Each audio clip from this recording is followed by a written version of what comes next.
Hi అండి, బాగున్నారా? ఇవన్నీ కొంచెం కొంచెం వస్తున్నాయండి. ఈరోజు హార్వెస్ట్ చేస్తుంటే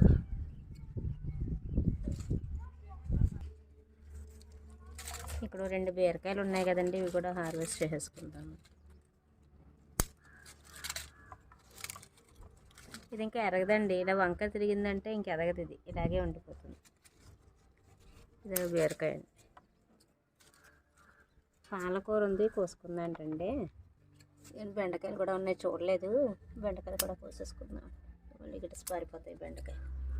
4 బెండకాయలు వచ్చాయండి. ఇవన్నీ పులుసులోకే తప్ప 2-3 కాయలు వస్తున్నాయండి. చెట్టులా అయిపోతుంది.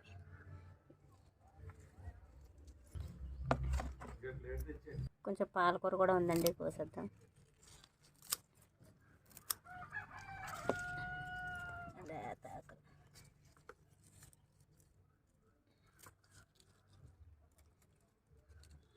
కంపోస్ట్ వేయాలండి ఒకసారి. వర్మీ కంపోస్ట్ తెప్పించి అదొకసారి వేసుకుంటే మళ్ళీ బాగా వస్తాయి. తెప్పించానండి, వెయ్యాలి వెయ్యాలి వెయ్యాలి అనుకుంటున్నాను. ఏ రోజుకి ఆ రోజు అది వెయ్యటం అవ్వట్లేదు. ఇంకో కుండీలో కూడా ఉందండి, అది కూడా ఇక్కడ ఏవో పచ్చిమిరకాయలు ఉన్నాయి. ఉండవు పచ్చిమిరకాయలు కోసేద్దాం. కొంచెం పచ్చిమిరకాయలు ఉన్నాయండి, ఇవి కూడా కోసేస్తాం. మొన్న ఏదో అదాటిని పైకి వచ్చేటప్పటికి ఇక్కడ 10-12 పచ్చిమిరపకాయలు కోసానండి. ఒక 2 రోజుల క్రితమే కోసానండి. అది వీడియో తీయడానికి అవ్వలేదండి. అది బాబులేడు. ఇదిగోండి, ఇప్పుడు 2 వచ్చాయి. ఇందులో పాలకూర ఇంకో కుండీలో ఉందన్నాను కదండి, ఇదేనండి ఆ పాలకూర.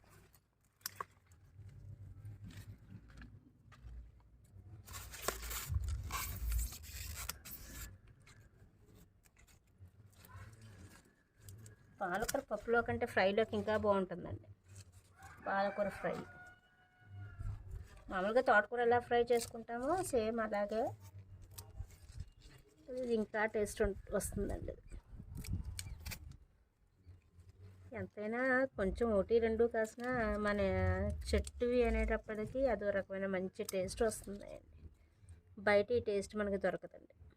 మనం ఇలాంటి ఫెర్టిలైజర్స్ వేయకుండా చక్కగా గ్రో చేస్తాం కదండి. అది